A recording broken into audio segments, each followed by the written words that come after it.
ద్వితీయోపదేశకాండం 33వ అధ్యాయం 29వ వాక్యం. ద్వితీయోపదేశకాండం 33వ అధ్యాయం 29వ వాక్యం.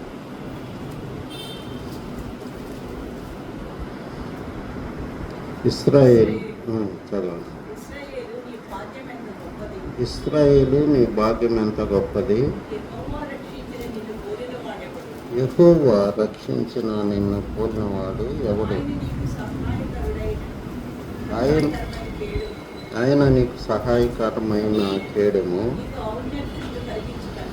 నీకు ఔన్నత్యమును కలిగించు ఖడ్గము, నీ శత్రువులు నీకు లోబడినట్లుగా వారు వేషము వేయుదురు. నీవు వారి ఉన్నత స్థలమును త్రొక్కుదు. ప్రార్థన. పరిశుద్ధుడైన దేవా, కృప కలిగిన ప్రభువా, నిఘనమైన గొప్ప నామానికి వేలాది స్తుతులు చెల్లిస్తున్నాం.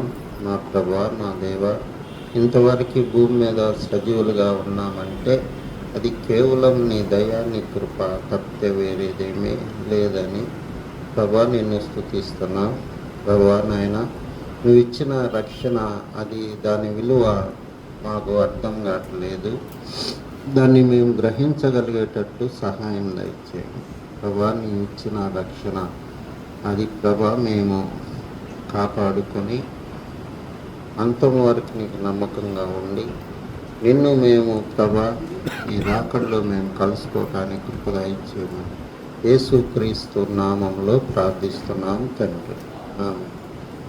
ఇశ్రాయేలు నీ భాగ్యము ఎంత గొప్పది, యెహోవా రక్షించిన నిన్ను పోలినవాడు. ఆ కాలంలో మరి యెబూసీలు, కనానీయులు, అనేక మంది పెరిజ్జీయులు, అనేక మంది ఆ రోజుల్లో ఉన్నారు. కానీ దేవుడు ఏర్పాటు చేసుకుంది ఒక్క ఇశ్రాయేల్ని మాత్రమే.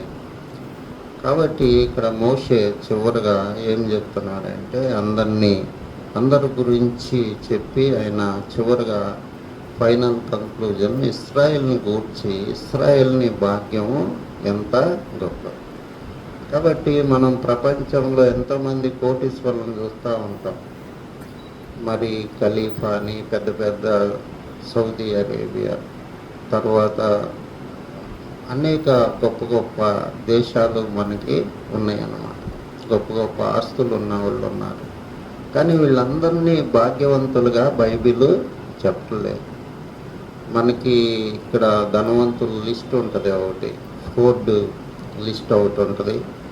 మరి వీళ్ళందరినీ కూడా బైబిల్ భాగ్యవంతులుగా ఎంచట్లేదన్నమాట. మనం భాగ్యవంతులు అంటే ఏమనుకుంటామంటే బాగా ధనం ఉంటే మనం భాగ్యవంతులం అనుకుంటాం. కానీ నరకం నుంచి తప్పించబడిన వాడే భాగ్యవంతుడు. కాబట్టి మన ముందు నరకం ఉంది, పరలోకం ఉంది. నీ ముందు మరణం ఉంది, జీవం ఉంది అంటాడు ద్వితీయోపదేశకాండం 30వ అధ్యాయంలో 19వ వాక్యంలో. నీ ముందు జీవమును మరణమును నేను ఉంచి భూమి ఆకాశములను సాక్షులుగా పిలుచున్నాను అని చెప్తున్నాడు. కాబట్టి ఈ యొక్క మరి జీవానికి వారసులుగా చేశాడు దేవుడు. ఇశ్రాయేలీల్ని ఏర్పాటు చేసుకున్నాడు. దేవుడికి ఇశ్రాయేల్ అంటే ఎంత ప్రేమ కొన్ని వాక్యాలు మనం చూస్తే తెలుస్తుంది. అయితే వాళ్ళకంటే మనల్ని ఎక్కువగా ప్రేమించినట్లు లేఖనాలు మనకి తెలియజేస్తాయి అన్నమాట. మొట్టమొదట దేవుడు ఇశ్రాయేలీల్ని ఏర్పాటు చేసుకుని రక్షణ అనేది వాళ్ళకి ఇచ్చాడు. ఆయన యేసు ప్రభు సమరయ స్త్రీతో మాట్లాడేటప్పుడు ఆయన ఏం చెప్తాడు? రక్షణ యూదుల నుండియే వస్తుందంట. కానీ మనం అంతకంటే కూడా భాగ్యవంతులముగా మరి బైబిల్ మనకి చెప్తుందన్నమాట. ఇశ్రాయేల్ని భాగ్యం ఎంత గొప్ప.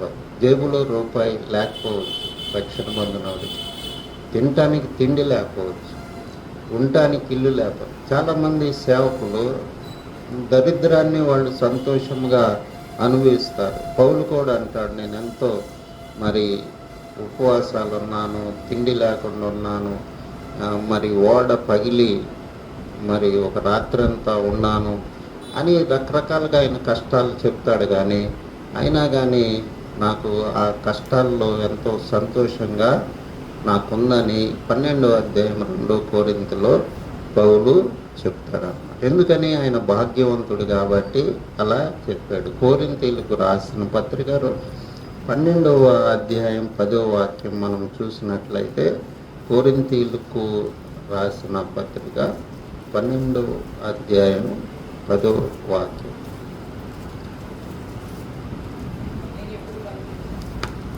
కొరింథీయులకు రాసిన 2వ పత్రిక 12వ అధ్యాయం 10వ వాక్యం. నేనెప్పుడు బలహీనున్నో అప్పుడే బలవంతుడును, క్రీస్తు నిమిత్తము నాకు కలిగిన బలహీనతలోను, నిందల్లోనూ, ఇబ్బందుల్లోనూ, హింసల్లోనూ, ఉపద్రవంలోనూ నేను సంతోషిస్తున్నాను. ఎందుకు అనగలిగాడు ఆ మాట? ఎవరన్నా హింసల్లో, బాధల్లో, ఉపద్రవాల్లో సంతోషిస్తారా? ఆయన గమ్యం, ఆయన ఏడకి వెళ్తాడో ఆయనకి తెలుసు అన్నమాట. మంచి పోరాటం పోరాడి తిని నా పరుగు తుదమట్టించి తిని విశ్వాసం కాపాడుకుంటుని ఇక మీదట నా కోసం జీవ కిరీటం ఉందని చెప్పగలుగుతున్నాడు.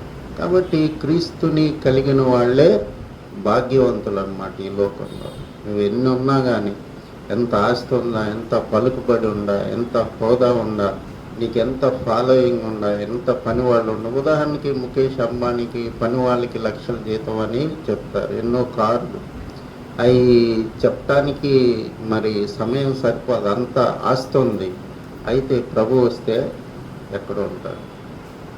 కాబట్టి ఇక్కడ మోషే చెప్తున్నాడు, ఇశ్రాయేల్ని భాగ్యం ఎంత గొప్పది. యెహోవా రక్షించిన నిన్ను పోలినవాడు ఎవరు?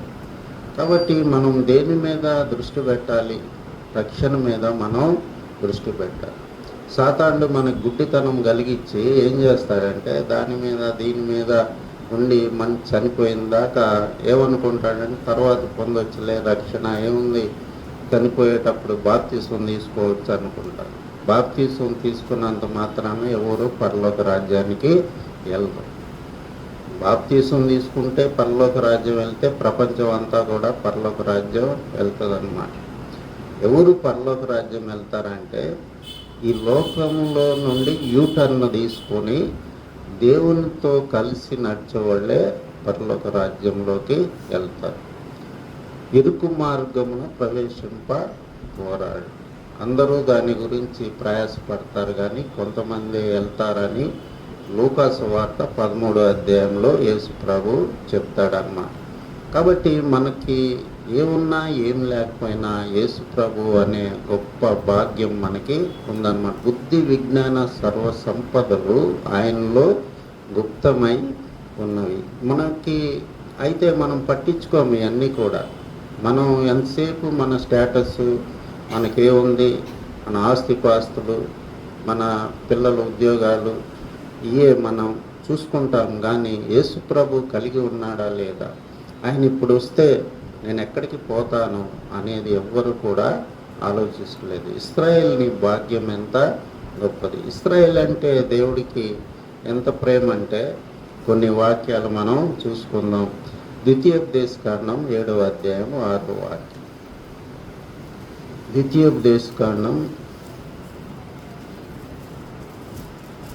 7వ అధ్యాయం 6వ వాక్యం. నీవు నీ దేవుడైన యెహోవాకు ప్రతిష్ఠిత జనం. నీ దేవుడైన యెహోవా భూమి మీద ఉన్న సమస్త జనముల కంటే నిన్ను ఎక్కువగా ఎంచి నిన్ను తనకి స్వకీయ జనముగా ఏర్పరచుకున్నాడు.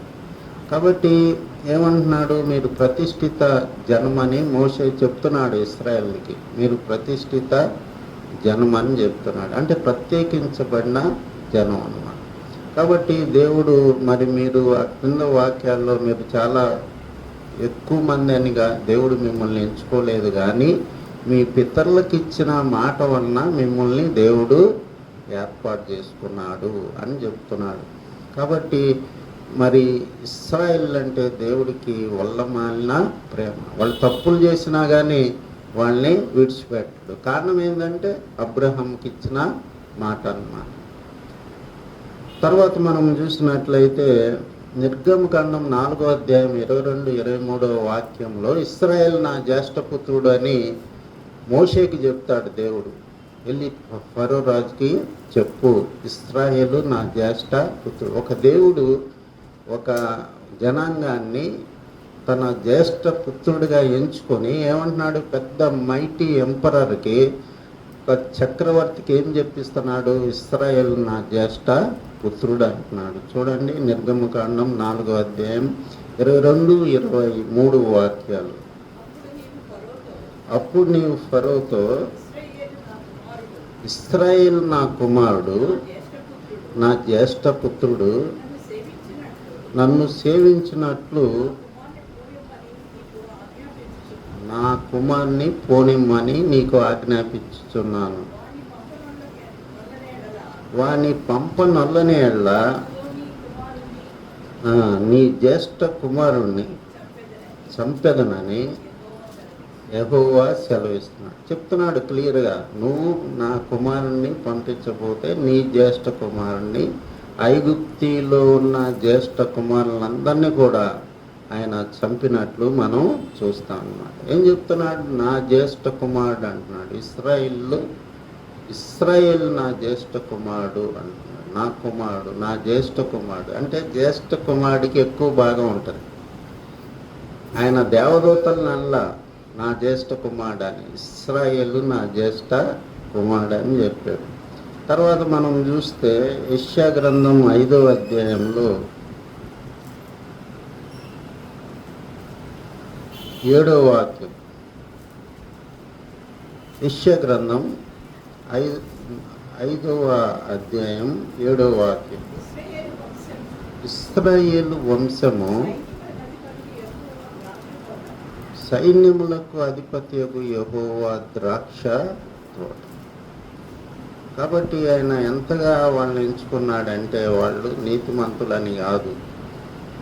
ఎందుకో దేవుడికి వాళ్ళ మీద ప్రేమ కలిగింది అబ్రహామును బట్టి. ఈయన యెహెజ్కేలు 20లో అంటాడు, మీరు విగ్రహాలని అవన్నీ ఇడిచిపెట్టలేదు, వాటిని ఇంకా ఆరాధిస్తానే ఉన్నారు, నా యొక్క నామానికి అవమానం కలగకుండా మిమ్మల్ని ఉంచానని అంటాడు యెహెజ్కేలు గ్రంథం 20వ అధ్యాయంలో. కాబట్టి ఇశ్రాయేలు భక్తి పనులన్నీ దేవుడు ప్రేమించలేదు, కానీ అబ్రహాం యొక్క విధేయత వలన దేవుడు వాళ్ళని ప్రేమించినట్లు మనం అర్థం చేసుకోవాలి. వాళ్ళంటే నాకు ప్రాణం అని చెప్తాడు ఆయన. ఇర్మియా గ్రంథం 7వ అధ్యాయం 12వ అధ్యాయం 7వ వాక్యంలో ఆయన ఏం చెప్తాడంటే, నా ప్రాణ ప్రియురాల్ని నేను విసర్జించున్నాను, శత్రువులకి నేను వాళ్ళని అప్పగిస్తున్నాను అని చెప్తున్నాడు. యెహెజ్కేలు గ్రంథం 20వ అధ్యాయము 7-8 చదువుతాను. అప్పుడు నేను మీ దేవుడైన యెహోవాను, మీలో ప్రతివాడును తనకిష్టమైన హేయ కృత్యములు విడిచిపెట్టవలను, ఐగుప్తీల విగ్రహములను పూజించుట చేత మిమ్మల్ని మీరు అపవిత్రపరచుకొనుచుండవలెను అని నేను ఆజ్ఞాపించింది. విగ్రహములు పూజించుట చేత మిమ్ముని మీరు అపవిత్రపరచుకొనకుండవలెనని నేను అయితే వారు నా మాట విన్నోళ్ళక నా మీద తిరుగుబాటు చేసి తమకిష్టమైన హేయ కృత్యములు చేయుట మానలేదు, ఐగుప్తీల విగ్రహములను పూజించుట మానలేదు. కనుక వారు ఐగుప్తీల దేశంలో ఉండగానే నేను నా రౌద్రము వారి మీద కుమ్మరించి నా కోపము వారి మీద తీర్చుకున్నానని అనుకుంటున్నాను. అయితే ఏ అన్యజనుల ఎదుట నిన్ను నేను బయలుపరచుకుంటునో, ఏ అన్యజనుల మధ్య వారుండ్రో ఆ అన్యజనుల్లో వారున్న అన్యజనుల ఎదుట వారికి నన్ను బయలుపరచుకుంటుని, నా నామం నాకు దూషణ కలగకుండుటకై అలాగూ చేయుట మాని ఆ జనులు చూచుండగా నా నామ ఘనత కోసం నేను వారిని ఐగుప్తులో నుండి రప్పించుతాను. కాబట్టి వీళ్ళేం పరిశుద్ధులేం కాదు, ఇశ్రాయేలు లేకపోతే దేవుణ్ణి సంతోషపరిచిన వాళ్ళు ఏమి కాదు. ఆయన చెప్తున్నాడు, మీరంతా ఇట్లా చేశారు, అయినా కానీ నేను ఇచ్చిన మాట ప్రకారం నా నామ ఘనత కోసం మిమ్మల్ని ఇట్లా నేను వదిలిపెట్టాను, ఐగుప్తులోంచి బయటికి తీసుకొచ్చాను, దాస్యం నుండి బయటికి తీసుకొచ్చాను అని చెప్తున్నాడు అన్నమాట. అంటే దేవుడు దేన్ని బట్టి ఇశ్రాయేలీల్ని అంతగా ప్రేమిస్తున్నాడంటే ఒక్క అబ్రహాంకి ఇచ్చిన మాట వలన అప్పటికి ఇప్పటికి. అప్పుడు ఏ స్టేజ్లో ఉన్నారో ఇశ్రాయేలు, ఇప్పుడు అంతకంటే ఘోరమైన స్టేజ్లో ఉన్నారు. వాళ్ళు యేసు ప్రభుని నమ్మరు, తిడతారు, దూషిస్తారు, అనరాని మాటలు యేసు ప్రభుని అంటారు. అయినా కానీ నా నామ ఘనత కోసం వాళ్ళు ఉంచానని చెప్తాడన్నమాట. కాబట్టి ఇశ్రాయేల్ అంటే దేవుడికి ఎంత ప్రేమ. ఇర్మియా 12:7 నా ప్రాణ ప్రియురాల్ని నేను విసర్జించి ఉన్నాను అని చెప్తాడు. ప్రాణ ప్రియురాలు అంటే ఒక సంఘంగా ఆయన మాట్లాడుతున్నాడు. ఇశ్రాయేల్ వారిని ఒక సంఘంగా, ఒక కన్యగా ఆయన మాట్లాడు. కాబట్టి ఇశ్రాయేలు నీ భాగ్యము ఎంత గొప్పది. మోషే ఏ ఉద్దేశంతో మాట్లాడుతున్నాడు? నువ్వు ఎన్ని తప్పులు చేసినా కానీ దేవుడు నిన్ను రక్షిస్తానే ఉన్నాడు, నువ్వు ఎంత అదృష్టవంతుడి, ఎంత గొప్పది అని చెప్తున్నాడు. కాబట్టి దేవుణ్ణి మనం ఒక్కసారి ఆయనతో మనం నిబంధన చేసుకొని మన పాపాలు మనం కడుక్కుంటే ఆయన మనం కుమారులుగా మనం ఉంటామన్నమాట. ఆయన మనల్ని విడిచిపెట్టే దేవుడు కాదు. యోహాను సువార్త 1:12 ఎందరైతే ఆయనను అంగీకరించెదరో అనగా ఆయన నామమందు విశ్వాసముంచు వారిని ఆయన పిల్లలుగా దేవుడు పిల్లలుగా ఉండుటకు అధికారము అనుగ్రహించారు. కాబట్టి వాళ్ళకంటే మనకి దేవుడు ఒక మెట్టు పైనే మనల్ని ప్రేమిస్తున్నట్టు మనం అర్థం చేసుకోవాలి. పేతురు ఏమంటాడు? 1 పేతురు 2:9 చీకటిలో నుండి ఆశ్చర్యకరమైన వెలుగులోనికి మిమ్మల్ని పిలిచిన వాని గుణాశయము ప్రచురణ చేయ నిమిత్తము ఏర్పరచబడిన వంశము, రాజులైన యాజక సమూహం, పరిశుద్ధ జనమని చెప్తాడన్నమాట. కాబట్టి ఎవరు అసలు ప్రపంచంలో రక్షణ పొందిన వాళ్ళు ఎక్కువ పేదోళ్ళే ఉంటారు. 90% పేదోళ్ళే ఉంటారు. వాళ్ళని రాజులైన యాజక సమూహం అని దేవుడు వాళ్ళకి పేరు పెడుతున్నాడు. కాబట్టి రక్షణ అనేది మనం ఈ యొక్క బ్రెడ్ తర్వాత ఈ యొక్క ద్రాక్షరసం మనం తీసుకుంటున్నాం, కానీ దాని విలువ తెలుసుకోకుండానే మనం తీసుకుంటున్నాము. 1 కొరింథీ మనం చూసినట్లయితే 6:19-20 మీ దేహం దేవుని వలన అనుగ్రహించబడి పరిశుద్ధాత్మకు ఆలయమై ఉన్నదని మీరు ఎరుగురా, మీరు మీ సొత్తు కాదు విలువ పెట్టి కొనబడిన, మీరు మీ సొత్తు కాదు విలువ పెట్టి కొనబడి.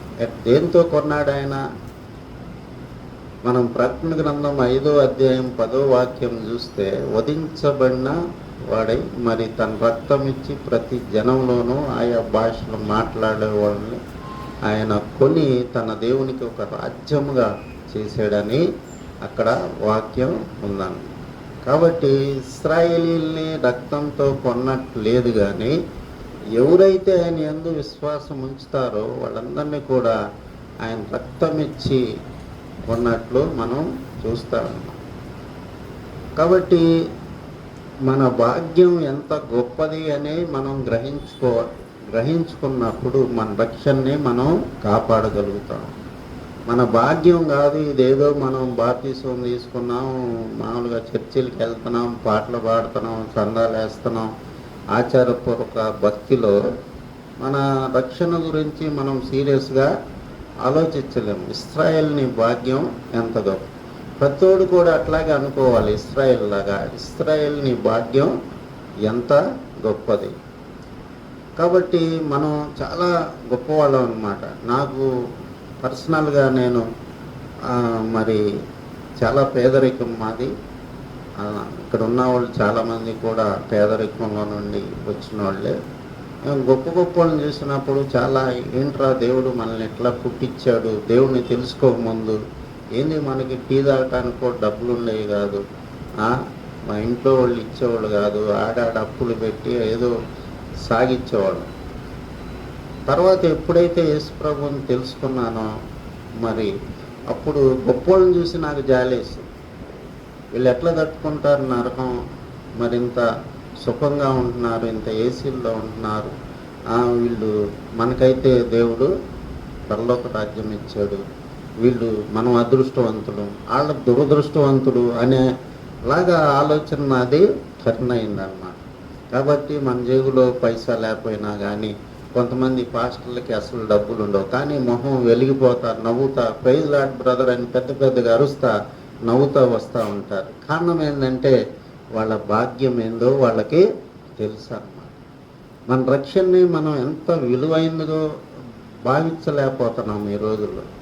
అది విలువైనదిగా భావించినప్పుడు మన కళ్ళు కానీ మన తలంపులు కానీ మన మాటలు కానీ మన కోపం రాకుండా చాలా మనం కంట్రోల్ చేసుకోగలం అన్నమాట. ఇది చాలా విలువైంది అన్నమాట. మన రక్షణ అనేది చాలా విలువైనదిగా మనం భావించాలి.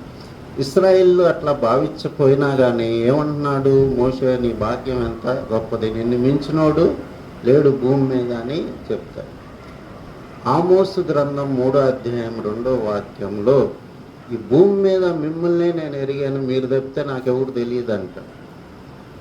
ఆమోసు గ్రంథం 3వ అధ్యాయం 2వ వాక్యం. అదేమనగా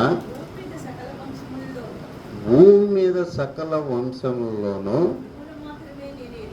మిమ్మును మాత్రమే నేను ఎరిగి ఉన్నాను, కనుక మీరు చేసిన దోషక్రియలను బట్టి మిమ్ముని శిక్షింతును. కాబట్టి అకౌంటబిలిటీ అన్నమాట. దేవుడు మనకి ఎరిగి మనకి రక్షణ ఇచ్చినప్పుడు దాన్ని కాపాడుకోవాల్సిన బాధ్యత మనకు ఉంది. లేకపోతే మిమ్మల్ని నేను శిక్షిస్తానని దేవుడు చెప్తున్నాడు. భూమి మీద సకల వంశములలో మిమ్మల్ని మాత్రమే నేను, మిగతా వాళ్ళు నాకు తెలియదు, వాళ్ళు ఏమైనా నాకు పర్వాలేదు, వాళ్ళ నాశనం అయినా పర్వాలేదు, ఏమైనా మిమ్మల్ని మీరంటేనే నాకు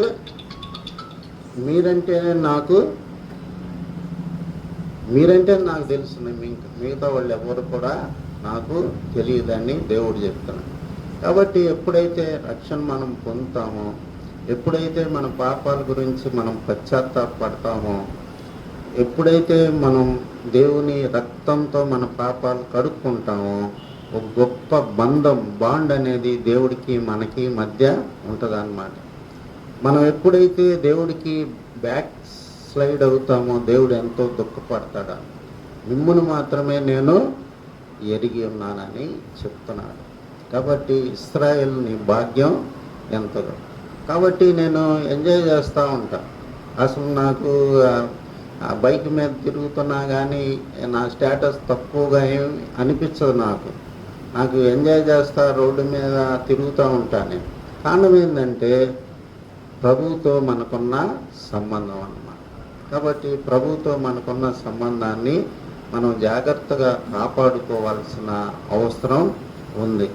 కాబట్టి ఆయన ఇచ్చిన రక్షణ ఎంతో విలువైందన్నమాట. కాబట్టి ఆయన వాళ్ళకంటే ఎక్కువగా మనకి అన్యజనులకి యేసు ప్రభు ఎక్కువైన స్థితి దయచేశారు. మనం ఎఫెసీయులకు రాసిన పత్రిక 2వ అధ్యాయం 14వ అధ్యాయం 15వ వాక్యం మనం చూసినట్లయితే, ఎఫెసీయులకు రాసిన పత్రిక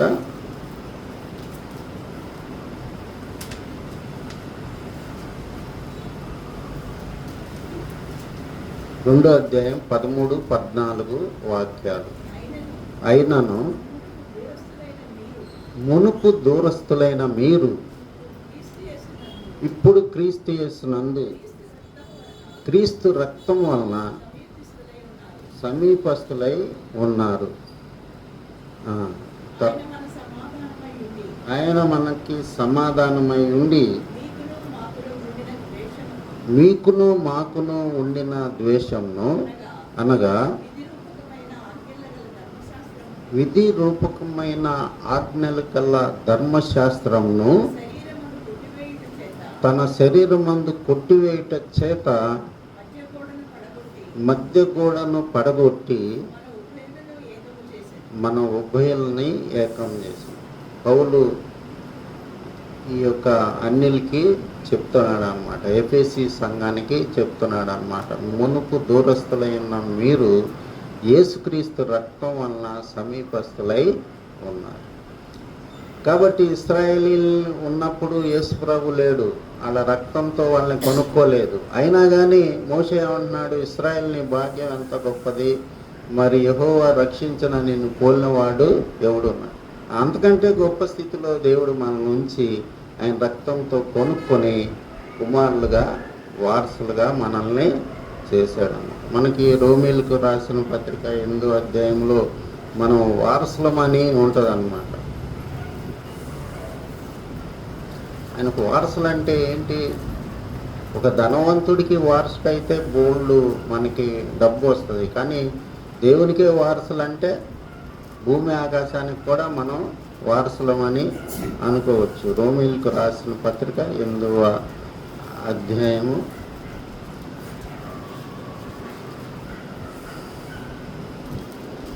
16-17 వాక్యాలు.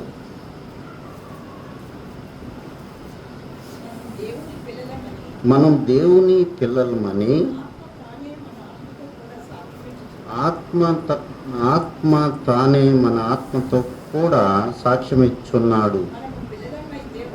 మనం పిల్లలమైతే వారసులం, అనగా దేవుని వారసులం, క్రీస్తు కూడా మహిమ పొందుటకు ఆయనతో శ్రమపడిన ఎడల క్రీస్తుతోటి వారసులం. కాబట్టి మనం పిల్లలం వారసులం అని చెప్తున్నాడు. అయితే ఇక్కడ ఒక కండిషన్ పెట్టాడు, ఆయనతో కూడా శ్రమ పడితేనే మనం ఆయనకి వారసు. కాబట్టి ప్రతి రక్షణ పొందిన బిడ్డ ఆయన రాజ్యాన్ని గురించి శ్రమ పడాల్సిన అవసరం ఉందన్నమాట. శ్రమ పడతాం అంటే మనమేమి బరువులు మోయాల్సిన అవసరం లేదు, కానీ ఆయన సువార్తని ప్రకటించాలి, ఆయన మరి అటు ఇటు తిరగాలి, సేవ చేయాలి. మరి ఇవన్నీ కూడా దేవుడు మన మీద బాధ్యతగా పెట్టాడు. ఏమంటున్నాడు? పిల్లమని చెప్తున్నాడు. ఒక ముస్లిం అతను కేవలం యోహాను సువార్త 1వ అధ్యాయం 12వ వాక్యం విని మారుమనసు పొందాడు. మా ఖురాన్లో ఎక్కడ కూడా పిల్లలని లేదండి, కుమారులని లేదు, మేము ఆయన సేవకులమని ఉంది, స్లేవ్స్ అని ఉంది, కానీ సన్స్ అండ్ డాటర్స్ అనేది మా ఖురాన్లో ఎక్కడ కూడా లేదు. కాబట్టి యేసు ప్రభు ఇంత ప్రేమ చూపెడుతున్నాడు కాబట్టి నేను ఈ వాక్యం విని నేను మారు మనసు పొందానని ముస్లిం సహోదరుడు చెప్తున్నాడు అన్నమాట. దేవుడు ఏం చెప్తున్నాడు? పిల్లలు అంటున్నాడు, వారసులు అంటున్నాడు. నేను జయించి నా తండ్రి సింహాసనం మీద మిమ్మల్ని నేను కూర్చుండి ఉన్న ప్రకారము జయించు వాణ్ణి నా సింహాసనం అందు మిమ్మల్ని కూర్చుండనిచ్చారు. ఈ యొక్క స్పిరిచువల్ ట్రూత్ మనకి లోకంలో అర్థం కాదన్నమాట. సడన్గా మనకి మరణం సంభవించిన, దేవుడు వచ్చిన మనం అనుకుంటాం అన్నమాట, అయ్యయ్యో ఎంత మనం మిస్ అయ్యామని. చాలామంది చనిపోయినప్పుడు వీ మిస్ యూ అని పెడతారు, కానీ మానవులుగా వాళ్ళు మనల్ని పోగొట్టుకోవచ్చు, కానీ మనం పరలోకం మిస్ అయితే మాత్రం చాలా ప్రమాదకరమైన స్థానంలోకి, స్థితిలోకి, ప్రదేశంలోకి మనం వెళ్తాం అన్నమాట. కాబట్టి మన రక్షణ అనేది ఎంత ముఖ్యమైనది, ఎంత యేసు ప్రభు భూమి మీదకి వచ్చి ఎంతగా మన కోసం ఆ రక్తం చిందించి మనకిచ్చాడు అనేది ఎప్పుడు కూడా మనం జ్ఞాపకం. అందుకనే మనం బల్లారాధన, మనం ఏంది అనాలోచన గబుక్కునే ఇట్లా తీసుకుంటాం, తింటాం, తాగుతాం, వెళ్ళిపోతాం, మళ్ళీ దాని గురించి ఆలోచనే మనకుంది. దేవుడు నా కోసం ఏం చేశాడు అనే గుర్తు తెచ్చుకోవటానికే ఈ యొక్క బల్లారాధన అన్నమాట.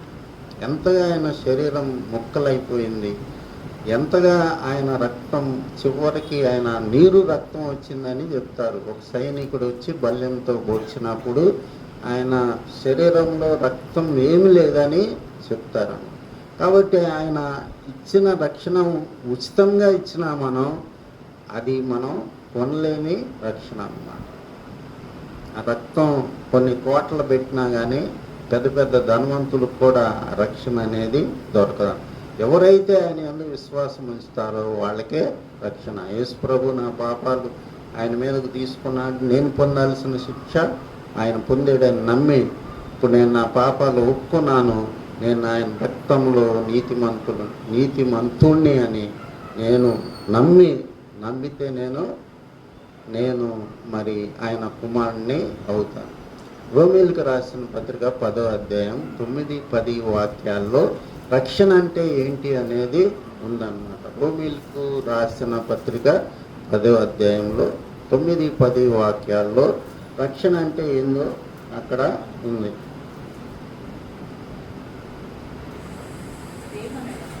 ఏమనగా యేసు ప్రభువుని నీ నోటితో ఒప్పుకొని దేవుడు మృతుల్లో నుండి ఆయనను లేపినని నీ హృదయమందు విశ్వసించిన ఎడల నీవు రక్షింపబడు. కాబట్టి ప్రభు అని ఒప్పుకోవటం అంటే ఏంటి? ఇప్పుడు దాకా నా ప్రభువు అపవాది, ఇక నుంచి నా ప్రభువు యేసు ప్రభు, ఆయన చెప్పిందే నేను వింటాను. ఇక ఆయన వాక్యమే నాకు మూలం, ఆయన వాక్యమే నా ప్రతి అడుగు వేయటానికి కారణమవుద్ది అన్నమాట. ఇక నుంచి అపవాదికి నా మీద ఎటువంటి అధికారం లేదన్నమాట. ఆ మాటలో చాలా అర్థం ఉంది, కానీ మనం దాన్ని ధ్యానం చేయమన్నమాట. యేసు ప్రభు అని నీ నోటితో ఒప్పుకొని దేవుడు మృతుల్లో నుండి ఆయన లేపినని నీ హృదయమందు విశ్వాసం. పౌలు శిష్యులు ఎక్కువగా పునరుద్ధాన సువార్త చెప్పారు. వాళ్ళు సువార్త బిగిన్ చేసినప్పుడు యేసుక్రీస్తు మన కోసం చనిపోయి తిరిగి లేచాడని పునరుద్ధాన సువార్త చెప్పకుండా ఉంటే మనం ఎంతో తప్పు చేసిన వాళ్ళం అవుతాం. మృతుల్లో నుంచి లేచాడని ఒప్పుకోవటం అంటే ఏంటి? మనం కూడా అట్లాగే లెగుస్తాం. మన మరణానికి ఎండ్ లేదన్నమాట, మన జీవితానికి ఎండ్ లేదు. మళ్ళీ ప్రభు ఎట్లా లేచాడో మనం కూడా అట్లాగే లేస్తామని మనం నమ్మితే అదే రక్షణ అని హృదయంలో విశ్వసించాలి. నోటితో ఒప్పుకోవాలి, హృదయంలో విశ్వసించాలి. చాలామంది ఈ రోజుల్లో అదేం లేకుండా బాప్తీసం తీసుకునే వాళ్ళు ఎవరు చేతులు ఎత్తండి అంటారు సభల్లో. చివరి రోజు మొత్తం ఎత్తిన వాళ్ళందరినీ ఆ నది కాడికి తీసుకెళ్ళి ఉంచుతారు. అయితే దీనికి చాలా హృదయంలో మార్పు జరగాలి. సిలువలో దొంగ భయంకరమైన వ్యక్తి ఏమంటాడు? హృదయంలో మార్పు జరిగింది, మనకి ఇది శిక్ష న్యాయమే, మనం చచ్చిపోవటానికి అర్హులం, కానీ ఈయన అర్హుడు కాదు అని పక్కనున్న దొంగకి చెప్పి ఏమంటాడు? యేసు నీ రాజ్యంతో వచ్చేటప్పుడు నన్ను జ్ఞాపకం చేసుకో అంటాడు. కాబట్టి ఆయన హృదయంలో జరిగిన మార్పును బట్టి యేసు ప్రభు దేవుడు కాబట్టి ఏమన్నాడు? నేడు నీవు నాతో కూడా పరదేశంలో ఉంటావని చెప్పాడన్నమాట. కాబట్టి ముందు రక్షణ అంటే ఏందో తెలుసుకోవాలన్నమాట. మన పాపాలు ఒప్పుకోకుండా నీటి బాప్తిసం ద్వారా రక్షణ అనేది మనకి రాదన్నమాట. ఏమేం పాపాలు చేసామో అన్నీ కూడా దేవుడు మనకి గుర్తు చేస్తూ ఉంటాడు. ఒక్కోసారి ఒప్పుకున్న తర్వాత కూడా గుర్తు వస్తూ ఉంటాయి కొన్ని పాపాలు, అప్పుడు కూడా మనం ఒప్పుకోవచ్చు. దేవుడు మనకి సహాయం చేస్తూ ఉంటాడు. చార్లెస్ స్పర్జన్ అనే ఆయన రక్షణ పొంది ప్రసంగాలు చేసేటప్పుడు కూడా ఏదన్నా పాపం ఒకటి గుర్తుకొస్తే వెంటనే మోకాళ్ళ మీద ఉండి ఒప్పుకునేవాడు. ఒప్పుకోవటం అంటే ఒక పాయింట్ ఆఫ్ టైంతో సరిపోదన్నమాట. కొన్ని గుర్తుకురావు. మనం చిన్న పాపమైనా కానీ దేవుడు ఒక్కోసారి గుర్తు చేస్తాడు, నువ్వు అది చేసావు, అది నాకు ఇంకా క్లియర్ కాలేదని సిగ్నల్ ఇస్తాడు. అప్పుడు అది ఒప్పుకోవాలన్నమాట. రండి మన వాద్యం తీర్చుకుందాము, మీ పాపములు రక్తము వలె ఎర్రను అయినా హిమము వలె నేను చేస్తాను, కెంపు వలె ఎర్రను అయినా గుర్రె బొచ్చులాగా నేను చేస్తాను. అంటే ఏంటి? దేవుడికి మనకి మధ్య ఒక వివాదం అనేది ఉందని మనం గ్రహించాలన్నమాట. ఆ వివాదం అనేది మనం నీటిలో మునగంగానే పోదు. ఖచ్చితంగా మనం జీవితకాలం ఒప్పుకుంటానే ఉండాలి. కొంతమంది ఏమంటారంటే నువ్వు ఒకసారి కుమారుడు అయినాక పాపివి కాదు, ఇంకా ఒప్పుకునే అవసరం లేదంటారు. కానీ మనం ఆయన కృప ద్వారా నీతిమంతులం, కానీ మనం ఒరిజినల్గా మనం ఎన్నటికీ నీతిమంతులం కాదు. రోమీలకు రాసిన పత్రిక 5వ అధ్యాయం 9వ వాక్యంలో ఏముందంటే, మీరు ఆయన రక్తం వలన నీతిమంతులుగా తీర్చబడతారు. కాబట్టి మా పాప స్వభావం అనేది అప్పుడప్పుడు బయటకు వస్తూ ఉంటుంది. కోపం వచ్చింది, కొట్టబోతాం, బూత్ మాటలు వస్తాయి. ఒక్కోసారి మళ్ళీ ఎంత నెత్తి నోరు బాదుకున్న పాపంగానే ఉంటుంది అన్నమాట. కాబట్టి ఎప్పుడు కూడా మన జీవితాన్ని మనం పరిశీలన చేసుకోవాలి. అందుకనే మనం చదివే కొరింథీయులు 11వ అధ్యాయంలో మిమ్ముని మీరే పరీక్షించుకోండి అని అంటారు. ఎన్నిసార్లు పరీక్షించుకోవాలి? ఎన్నిసార్లు అన్నా మనం పరీక్షించుకోవాలన్నా. కాబట్టి ఇశ్రాయేలుని భాగ్యం ఎంత గొప్పదా. జేబులో రూపాయి లేకపోవచ్చు, తిండి లేకపోవచ్చు, ఏమి లేకపోయినా కానీ మనం ఎంతో ధనవంతులం, భాగ్యవంతులం, అదృష్టవంతులం. బీదలాజరు ఉన్నాడు. బీదలాజరు పరిస్థితి ఏంది?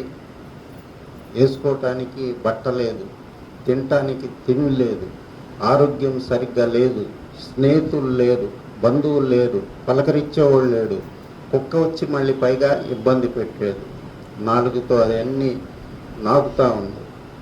మరి అట్లాంటి పరిస్థితుల్లో కూడా దేవుడు మరి భాగ్యవంతుడుగా బీదలాజర్ని చేశాడన్నమాట.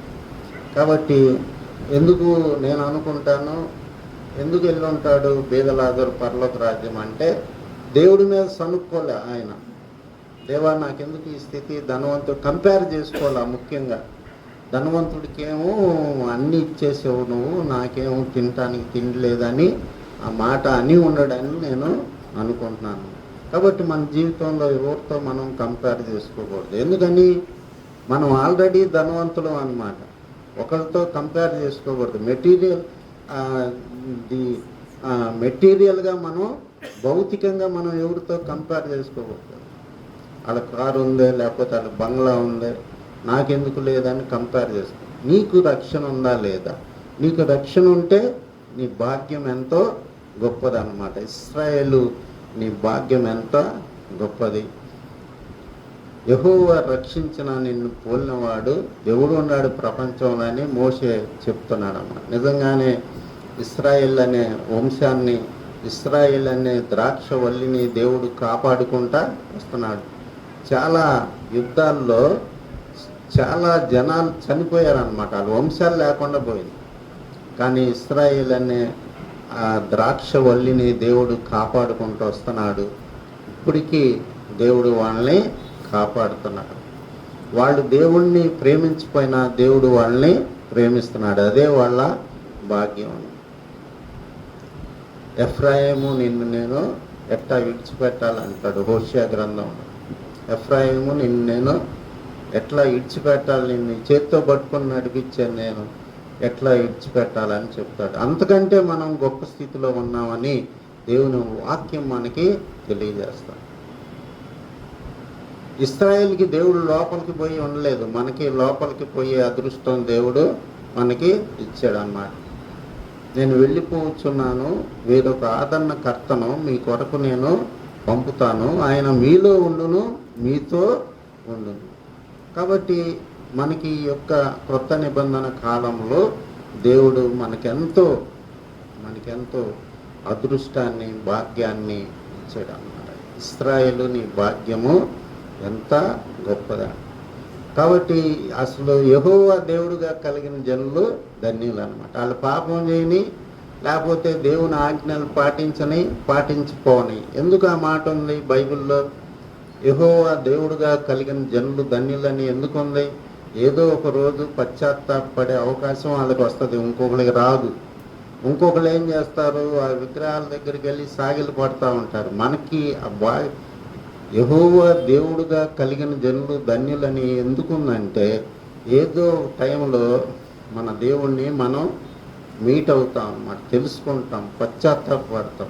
అపోస్తలుల కార్యం 17వ అధ్యాయంలో ఏముంటుందంటే, ఏదో ఒక సమయంలో తడివి కనుక్కుంటారని ఉంటుందన్నమాట.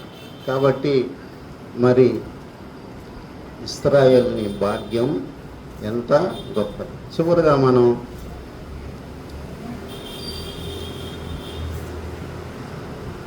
ఎఫెసీయులకు రాసిన పత్రిక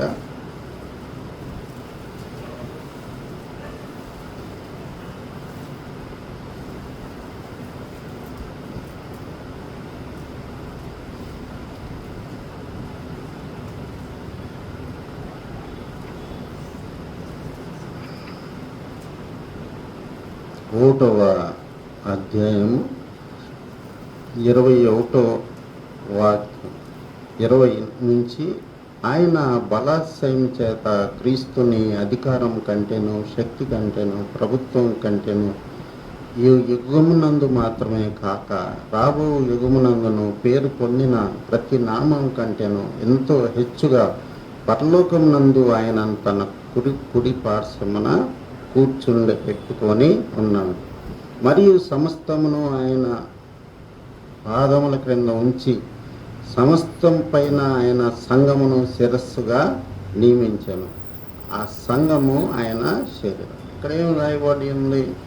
మరి దేవుడు మరి యేసు ప్రభుని కుడి పార్శ్వన కూర్చోబెట్టుకొని మొత్తాన్ని ఆయన పాదాల కింద వేసాడంట, యేసు ప్రభు పాదాల కింద.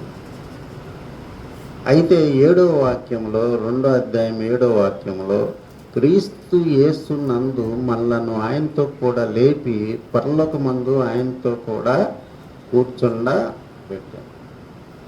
మనల్ని కూడా ఏం చేశాడు? దేవుడు యేసు ప్రభుతో పాటు కూర్చుండబెట్టాడు. లోకం అంతా కూడా ఆయన పాదాల కింద పెట్టేశాడు. మనం కూడా ఏడున్నాం? యేసు ప్రభు స్థానంలో ఉన్నాం. సమస్తాన్ని కూడా మన పాదాల కిందకి దేవుడు తీసుకొచ్చాడు. అది మన స్టేటస్ అన్నమాట. రక్షణ పొందినోడి స్టేటస్ ఏంటంటే ఈ లోకంలో ఉన్నదంతా కూడా పాదాల కింద వేసి తొక్కే స్టేటస్ అన్నమాట. దేనికి కూడా ఆశపడి మరి పరిగెత్తే వ్యక్తి కాదు. ఇది మనం అర్థం చేసుకోవాలి. మెల్లిగా చదివితేనే మనకి అర్థం. దేవుడు ఆయనను లేపి కుడిపార్శ్వమున కూర్చుండబెట్టి సమస్త అధికారాన్ని, బలాన్ని ఆయన పాదాల కింద పెట్టి మనల్ని కూడా ఆయనతో పాటు కూర్చుండబెట్టాడు. కాబట్టి అన్నీ ఎక్కడ ఉన్నాయి? మన పాదాల కింద పెట్టాడు దేవుడు. మనం మరి అదంతా కూడా గ్రహించుకోలేని స్థితిలో ఉంటున్నాం అన్నమాట. కాబట్టి దేవుడు మనకెంతో అధికారం ఇచ్చాడు భూమి మీదే. మరి అందరికీ ఊరకొరక కీళ్ళు జరుగుతాయి, కానీ యేసు ప్రభుని నమ్ముకున్న వాళ్ళకి తొందరగా కీడు అనేది జరగదు. ఇశ్రాయేలుని భాగ్యము ఎంత! యెహోవా రక్షించిన నిన్ను పోలినవాడు ఎవడున్నాడని వాక్యం మనకి సెలవిస్తుంది. కాబట్టి మనం తప్పులు చేస్తాం, ఒక్కోసారి మరి పాపం చేసినా కానీ దేవుడు మనల్ని, ఇశ్రాయేలుని ఎట్లా రక్షిస్తున్నాడు అంతకంటే ఎక్కువగా దేవుడు మనల్ని రక్షిస్తున్నాడు. దేవుడు మనతో మాట్లాడుతున్నాడు. పరిశుద్ధాత్మని మనకి ఇచ్చాడు. పరిశుద్ధాత్మ నీతిని గూర్చి, తీర్పు గూర్చి, పాపను గూర్చి ఒప్పింప చేస్తుందని యోహాను సువార్త 16వ అధ్యాయం 9వ వాక్యంలో మనం చూస్తాం. కాబట్టి మనకి దేవుడు ఎవరిని పెట్టాడు? మన పక్కన పరిశుద్ధాత్మను పెట్టి మనం రాంగ్ ట్రాక్లోకి వెళ్లకుండా దేవుడు మనల్ని పట్టుకొని నడిపిస్తున్నాడు. ఆయన మార్గాల్ని మనకి చూపెడతాడు. అందువలన మనం ఎంతో అదృష్టవంతులం, భాగ్యవంతులం. ఒక్కోసారి మనకి ఉద్యోగాలు రావు, ఒక్కోసారి మనకి కొన్ని ఇబ్బందులు వస్తాయి లోకంలో. అయినా కానీ రక్షణ అనేది మనం పొంది దాన్ని కాపాడుకుంటా ఉంటే మనకి మించిన ధనవంతుడు ఒక్కడున్నాడు, మనకి మించిన అదృష్టవంతుడు భూమి మీద ఒక్కడు. కాబట్టి రక్షణ అనేది యేసుక్రీస్తు ప్రభు అని నోటితో ఒప్పుకొని ఆయన మృతుల్లో నుండి తిరిగి లేచినని నీ హృదయంలో విశ్వసించిన ఎడల నువ్వు రక్షణ పొందు. కాబట్టి ఇవన్నీ కూడా ఈ మూలాలు మనం జాగ్రత్తగా పెట్టుకొని, మరి ముఖ్యంగా బల్లారాధనలో మనల్ని మనం పరీక్షించుకొని మనం తగ్గించుకున్నప్పుడు దేవుడు సంతోషించి మళ్ళీ మనకి పూర్వస్థితిని ఇస్తాడనమాట. అందుకనే మిమ్మల్ని మీరే విమర్శించుకోండి అంటారు, మిమ్మల్ని మీరే పరీక్షించుకోండి అని ఉంటుంది అన్నమాట. కాబట్టి ఒకసారి మనం రక్షణ పొందినాక మనం పరిపూర్ణంగా ఉండలేమన్నమాట. సాతానుడు మనల్ని పడగొడటానికి చాలా ప్రయత్నాలు చేస్తూ ఉంటాడు. అయితే ఈ బల్ల అనేది మనల్ని పరీక్షించుకొని మనలో లోపాలని ఒకసారి చూసుకొని ఒకసారి ఆయన సన్నిధిలో మనవి చేసుకోవటానికి ఈ బల్ల అనేది ఉందన్నమాట. ప్రార్థన చేసుకొని, పరిశుద్ధుడైన దేవ, నజరుడైన యేసుక్రీస్తు సర్వశక్తి నామంలో ఈ సన్నిధికి వస్తున్నాం. మా ప్రభువా, మా దేవ, మేము నిజంగా ఎంత అదృష్టవంతులం. ఎంతోమంది కోటీశ్వర్లకి, ధనవంతులకి, ప్రభువా, రాజ్యాధికారం చేసే ప్రధానులకి ఈ భాగ్యం లేదు. కానీ ప్రభువా, నీ పాపాల్ని రక్షించే దేవుడివి, పరలోకమిచ్చే దేవుడివి మాకున్నావని మాకిచ్చిన నిరీక్షణ బట్టి, నమ్మకాన్ని బట్టి నీకు స్తుతులు చెల్లిస్తున్నాం. మా ప్రభువా, మా దేవ, మా రక్షక, వచ్చిన ప్రతి బిడ్డని ప్రభువా నీ వాక్యం ద్వారా ఆశీర్వదించవని నమ్ముతూ స్తుతిస్తున్నాం. దేవా నాయనా, యెహోవా దేవుడుగా కలిగిన జనులు ధన్యులన్నీ వాక్యంలో ఉంది. అలాంటి ధన్యత మాకు ఇచ్చినందుకు నీకే స్తుతులు. ప్రభా, మేము పర్ఫెక్ట్గా ఒక సమయంలో ఉండలేము. అయినా కానీ బల్లారాధనలో మిమ్మల్ని మీరు పరీక్షించుకొని సరి చేసుకోండి అని మాకు అవకాశాలు ఇస్తున్నావు. నీకే స్తోత్రం, నీకే మహిమ, నీకే ఘనత, నీకే స్తుతులు చెల్లిస్తూ నజరేయుడైన యేసుక్రీస్తు నామంలో ప్రార్థిస్తున్నాం తండ్రి. 23 నుంచి 31 వరకు మనం ఉత్తర ప్రత్యుత్తరాలుగా చదువుకుందాం. కొరింథీయులకు రాసిన మొదటి పత్రిక 11వ అధ్యాయం 23 నుంచి 31 వరకు. నేను మీకు అప్పగించిన దాన్ని ప్రభు వలన పొందితిని. ప్రభు అయిన యేసు తాను అప్పగింపబడిన రాత్రి ఒక రొట్టెను ఎత్తుకొని కృతజ్ఞతాస్తుతులు చెల్లించి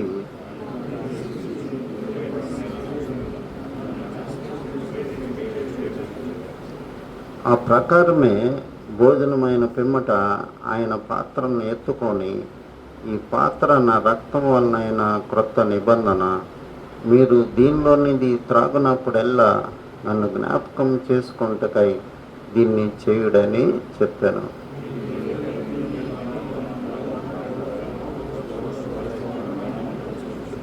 కాబట్టి ఎవడు అయోగ్యంగా ప్రభు యొక్క రొట్టెను తిన్నో లేక ఆయన పాత్రలోని త్రాగును, వాడు ప్రభు యొక్క శరీరంను గూర్చి రక్తంను గూర్చి అపరాధి అగును.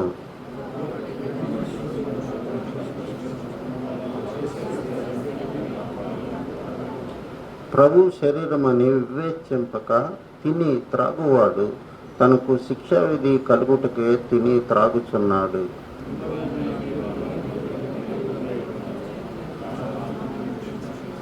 అయితే మనలను మనమే విమర్శించుకున్న ఎళ్ళ తీర్పు పొందక పోదుము. దయచేసి ఈ యొక్క మరి ఆరాధన గూర్చి, బల్లారాధన గురించి మరి ఒకళ్ళిద్దరు ప్రార్థన చేయాల్సిందిగా మనం చేస్తాం.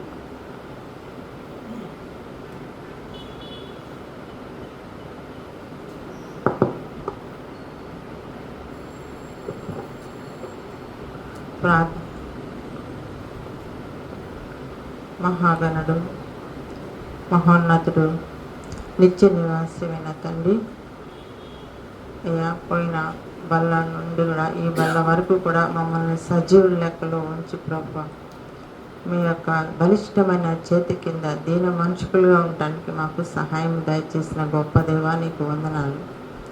మరి నాయన, ఎంతోమంది నాయన ఈ దినము చూడక నశించిపోయి ఉండగా మేము నీ ఉచితమైన కృపచేతనైనా మేము ఈ రోజు వరకు సజీవులంగా ఉన్నామంటే అది కేవలం నీ ఉచితమైన కృప. అయ్యా, నీ కృపను మేము ఆయన మరి జ్ఞాపకం చేసుకుంటూ మీరు చెప్పిన ప్రకారంగా మేము నడుచుకోవటానికి నాయన సహాయం దయచేయండి. ఇప్పుడు నాయన మీరు మాట్లాడిన ప్రతి ఒక్క మాటను బట్టి కూడా మీకు వేలాది వందనాలు చెల్లించుకుంటున్నాం ప్రభా. మేమెంతో ధన్యులు అని, మరి యెహోవా దేవుడుగా కలిగిన జనులే ధన్యులని ప్రభా మేము అతిశయించడానికి సహాయం చేయండి. జ్ఞాని తన జ్ఞానమును బట్టి కాక, సూర్యుడు తన సౌరవును బట్టి కాక, మరి మీరే దేవుడు అని తెలుసుకుంటాం బట్టి మీరు ఆనందించుతానని చెప్పిన దేవుడు కనుక నాయన మేము ఆ భాగ్యాన్ని మేము ఇశ్రాయేలు నీ భాగ్యం ఎంత గొప్పది అని మరి నాయన మంచి మాకు మరి ఆదరణగా మీరు పలికిన ఒక్క మాటను బట్టి కూడా మేము ఎంతో సంతోషిస్తున్నాం. అవును ప్రభా, మేమెంతో ధన్యులం ప్రభా. ఈ లోకంలో జీవించున్నంతకాలం మీ పని చేసి చనిపోతే మీ పరలోకంలో మేము ఉండగలగాలని ఆ గొప్ప మరి నిరీక్షణతో మేము మరి మా యొక్క ఈ శేష జీవితాన్ని మీకోసం అంకితంగా మేము జీవించి ఎదిగి ఫలించి అభివృద్ధి చెందే దిశగా నడిపించమని మాకు చేతగానే దాన్ని బట్టి మిమ్మల్ని అర్థిస్తున్నాం ప్రభా. మా బలహీనతలందు మీ శక్తి పరిపూర్ణం చేయమని వేడుకొంటున్నాం ప్రభా. మరి చిన్న మంద భయపడొద్దని చెప్పినట్లు ప్రభా, మేము ఆయన కొద్దిమంది అయినప్పటికీ ప్రభా మేము గట్టి ఆత్మలు కలిగిన ఆయన మీకు విధేయత కలిగి నడుచుకొని మీకు నాయన ఆయాసకరమైంది మా ఎందున్నదేమో నాయన వాటిని తీసివేసి మేము సరి చేసుకుని మీ యొక్క మరి బల్లలో పాలు పంపులు పొందే భాగ్యం దయచేయమని వేడుకొంచున్నాం ప్రభా. మీ బలని సమీపిస్తుండగా తండ్రి మాలో ఉన్న పాప శాప దోషాలు నైనా మీ రక్తమే మందునైనా మా యొక్క రోగాలకు కూడా మీ యొక్క మరి రక్తమే మీరు కార్చిన ప్రతి రక్తపు బొట్టు పాప శాప దోషాలకి నాయన విడుదలనైనా మీరు అట్లాంటి నాయన మీ రక్తం కిందకి మేమందరం నాయన వచ్చున్నాం. అయితే ఇంకా ఈ నశించిపోతున్న ఆత్మల గురించి కూడా ప్రార్థించమన్నారు నాయన. మీరు కార్చిన ప్రతి రక్తపు బొట్టు కూడా ప్రతి మానవాళి కూడా మరి నాయన జ్ఞాపకం చేసుకోమన్నాం. అలాగే ప్రతి వారు కూడా నశించిపోతున్న ఆత్మల గురించి కూడా మరి నాయన మీ రక్తం కిందికి రక్షణ కిందికి రావాలని మేము కోరుకుంటూ ఉన్నాం. అట్టి కృప దయచేయండి. ఇప్పుడు విన్న వాక్యాన్ని మేము మా హృదయాల్లో భద్రపరచుకొని దుష్టుడు ఎత్తుకోకుండా మేమెంతో మరి ధన్యులు కనుక నైనా మేము చేయవలసిన మరి చేయకూడని పనులు చేయకుండా చేయవలసినవి చేసేటట్లుగా మమ్మల్ని బలపరిచి స్థిరపరిచి మా బలహీనతలందు నీ శక్తి పరిపూర్ణం చేయమని మమ్మల్ని మీ చేతులు సమస్తము చేయగలను మీ చేతులకు అప్పగించుకుంటూ వచ్చిన ప్రతి బిడ్డ మీద నీ ఆత్మ కృంభరింపు నింపి నైనా మమ్మల్ని నైనా మీ యొక్క వాక్యంతో సేదదీరి నింపి పంపించమని మేము బలలో చేయి వేయబోతుండగా ప్రభువా మమ్మల్ని శుద్ధీకరించమని మీ యొక్క రక్తం చేత మమ్మల్ని నైనా బలభరితంగా చేయమని మరి నజరుడైన యేసయ్య శ్రేష్టమైన నామమున అడిగి వేడుకొని ప్రార్థిస్తున్నాము పరమ తండ్రి. పరిశుద్ధుడైన దేవ, కృప కలిగిన ప్రభా, మీరు ఇచ్చిన రక్షణ ఎంత గొప్పదో మేము గ్రహించలేని స్థితిలో ఉన్నాం ప్రభా. భూమిని ఆకాశాన్ని నోటి మాటతో సృజించి ప్రభా నాయన మా రక్షణ కోసం ఇక్కడ రక్తం చిందించాలని పాప పరిహారానికి ప్రభా మీరు భూమి మీదకి వచ్చి మాకు ఉచితంగా మీరు రక్షణ ఇచ్చారు. కానీ దాన్ని మేము ప్రభా సరిగ్గా గ్రహించలేకపోతున్నాం. అది ఎంత గొప్పదో మేము గ్రహించినట్లయితే ప్రభా ఈ లోకం మాకు చెత్తలాగా కనపడుతుంది ప్రభా. నాయన మరి పౌలు అంటున్నాడు, మరి యేసు క్రీస్తుని కూర్చున్న అతి శ్రేష్టమైన జ్ఞానం కోసం నాకున్నదంతా నష్టముగా నేను ఎంచుకున్నానని చెప్తున్నాడు ప్రభా. నీ జ్ఞానం మాకు పరలోక రాజ్యం ఇస్తుంది. ఈ లోక జ్ఞానం అంతా కూడా శూన్యం ప్రభా. అది మమ్మల్ని నరకానికి నడిపిస్తుంది ప్రభా. నాయన మరి నీ మాటల్లో ఉన్న మర్మాన్ని అర్థాన్ని మేము గ్రహించి భయంతో వణుకుతో మా రక్షణని కొనసాగించుకునేటట్లు సహాయం దయచేయండి. మాట ద్వారా మరి కళ్ళ ద్వారా ప్రభా మరి క్రియల ద్వారా మేము చేసిన ప్రతి పాపాన్ని మీ రక్తంతో కడిగి మీ బలలో పాల్పొందే యోగ్యత మాకు దయచేయమని మా ప్రభువుని మా ప్రియరక్షకుడైన యేసుక్రీస్తు నామంలో ఈ రొట్టెని ఆశీర్వదిస్తున్నాం. దేవా ప్రభా, నా శరీరం తిని నా రక్తం త్రాగనవాడు నాకు పాత్రుడు కాదు, వానిలో నిత్య జీవం లేదని మీరు సెలవిచ్చారు. అవును ప్రభా, ఈ రొట్టెను నీ శరీరంగా నమ్మి మేము తీసుకొని పోతుండగా దీన్ని దీవించి ఆశీర్వదించమని నజరుడైన యేసుక్రీస్తు నామంలో ఆశీర్వదిస్తూ ప్రభా ప్రార్థిస్తున్నాం తండ్రి. ఆమేన్. సిల్వలో నాకై కార్చెను సురక్తము, సిల్వలో నాకై కార్చెను సురక్తము, శిలనైన నన్ను మార్చెను యేసు రక్తము, శిలనైన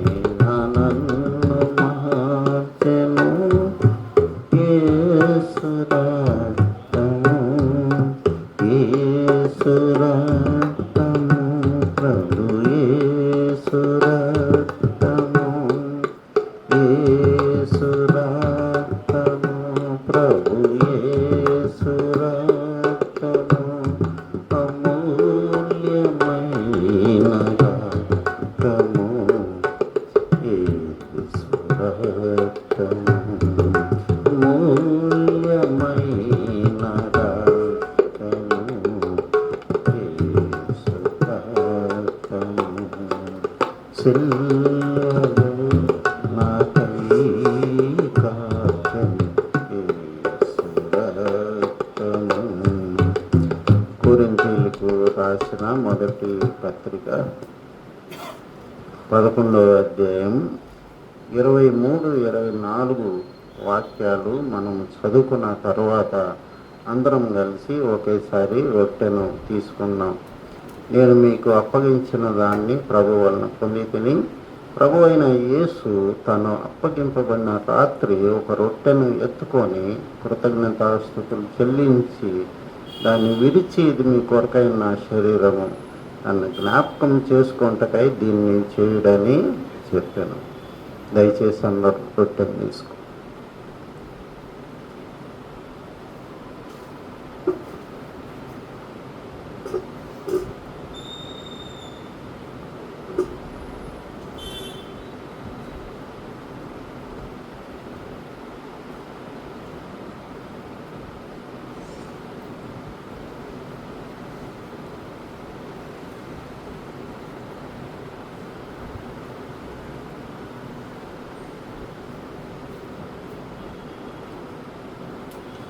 ద్రాక్షరసం నిమిత్తం ప్రార్థన చేసుకున్నాం. పరిశుద్ధుడైన దేవా, నా కోసం మీరు చిందించిన రక్తాన్ని బట్టి నీకే స్తోత్రం. ప్రభా, మీ రక్తం ఎంతో విలువైంది, అది డబ్బుతో కొనలేంది ప్రభా. పరలోకం నుండి వచ్చి ప్రభా మా కొరకు రక్తం చిందించి మమ్మల్ని ప్రభా, నశించిపోయే మమ్మల్ని నీ బిడ్డలుగా చేసుకున్నావు, నీకే స్తోత్రం. మేము ప్రభా దాన్ని బట్టి జీవితకాలం అంతా కూడా నీకు నమ్మకంగా ఉండటానికి సహాయం దయచేయమని, ఈ యొక్క ద్రాక్ష రసాన్ని నీ రక్తంగా నమ్మి మేము తీసుకొని చూడగా దీన్ని ఆశీర్వదించమని నజరేయుడైన యేసుక్రీస్తు నామములో ఆశీర్వదిస్తున్నాము తండ్రి. ఆమేన్.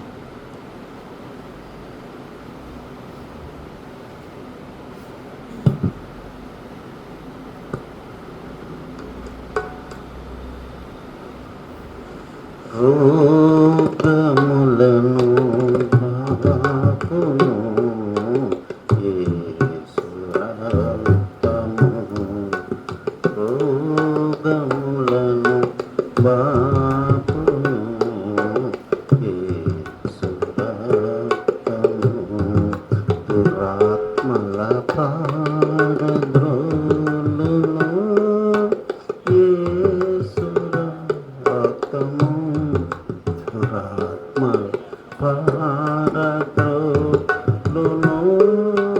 యేసు రక్తము, యేసు రక్తము, ప్రభు యేసు రక్తము, యేసు రక్తము, ప్రభు యేసు రక్తము, శక్తి బలము నీచును యేసు రక్తము, శక్తి బలము నీచును యేసు రక్తము, సిల్వలో నాకై కాచెను యేసు రక్తము. కొరింథీయులకు రాసిన పత్రిక 11వ అధ్యాయము 25వ వాక్యం చదువుకున్న తర్వాత అందరం కలిసి మనందరం కూడా ద్రాక్ష రసం తీసుకున్నాం.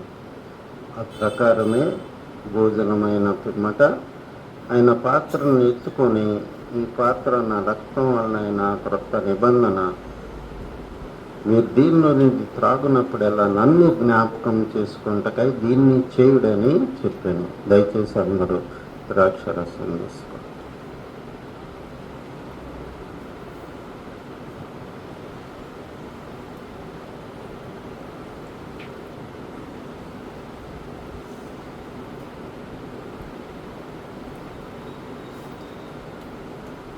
ముగింపు ప్రార్థన. పరిశుద్ధుడైన దేవ, కృప కలిగిన ప్రభువా, దేవ, ఇశ్రాయేలు నీ భాగ్యం ఎంత గొప్పదని చెప్పావు, అంతకంటే గొప్ప భాగ్యాన్ని, నీ శరీరం తిని నీ రక్తం త్రాగే భాగ్యాన్ని పాపులైన మాకు ఇచ్చావు. నీకు స్తోత్రం ప్రభువా.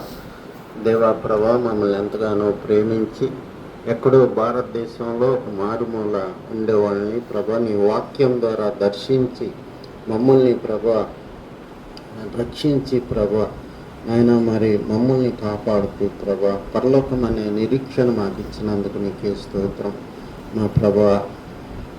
మా దేవ, మరి లోకం ఎంతో ప్రభా నీకు వ్యతిరేకంగా పనిచేస్తుంది ప్రభా. నాయన క్రైస్తవుల్ని హింస పెట్టే ప్రభుత్వాలు, క్రైస్తవులకి బాధ పెట్టే ప్రభుత్వాలు, దేవనైనా ఈ సువార్తకి అడ్డు తగిలే ప్రభుత్వాలు రాకుండా సహాయం దయచేయండి మా ప్రభువా, మా దేవ, మా రక్షక. నీకే స్తుతులు చెల్లిస్తున్నాం. వచ్చిన ప్రతి బిడ్డను దీవించండి, ఆశీర్వదించండి దేవనైనా. రెండో రాకడ అతి సమీపంగా ఉందని నీ భక్తులు చెప్తున్నారు, అయినా కానీ ఎవ్వరూ పట్టించుకోవట్లేదు. ఓ పక్క యుద్ధం జరుగుతుంది ఇస్రాయేల్కి ప్రభా నాయన ఇరాన్కి మధ్యలో. రెండు గ్రూపులుగా విడిపోయి ప్రపంచం మొత్తం కూడా నాశనం అవుతుందని చెప్తున్నారు అందరూ. దేవా, ఈ మాటల గురించి మేము ఆలోచించి నాయన మరి మేము మా పాపాలన్నీ నీ దగ్గర ఒప్పుకొని ఇంకా నీకు వ్యతిరేకమైనవి మాలో ఉన్నవేమో తీసివేసుకోవటానికి నీ జ్ఞానం దయచేయండి ప్రభా. నీ రాజ్యానికి మేము సిద్ధపడేటట్లు సహాయం దయచేయండి. లోకంలో ఉన్నదంతా శరీరాశ, నేత్రాశ, జీవడమ్మ అని మీరు సెలవు ఇచ్చారు దేవా ప్రభా. ఈ మాటలన్నీ కూడా మేము మా హృదయంలో ముద్రించుకొని ప్రభా మేము రక్షణ పొంది అనేకుల్ని నీ పాదాల దగ్గరకు తీసుకొచ్చే కృప మాకు దయచేయండి. వచ్చిన ప్రతి బిడ్డను మీ రక్తం ప్రోక్షించి దీవించండి. ఎవరైతే వ్యాధితో బాధపడుతున్నారో దేవ, అనారోగ్యంతో బాధపడుతున్నారో నజరుడైన యేసుక్రీస్తు నామంలో స్వస్థత ప్రకటిస్తున్నాం. మన అతిక్రమ క్రియలను బట్టి ఆయన గాయపరచబడినాం, మన దోషములను బట్టి నల్లకొట్టబడినాం, మన సమాధానార్థమైన శిక్ష ఆయన మీద పడినాం.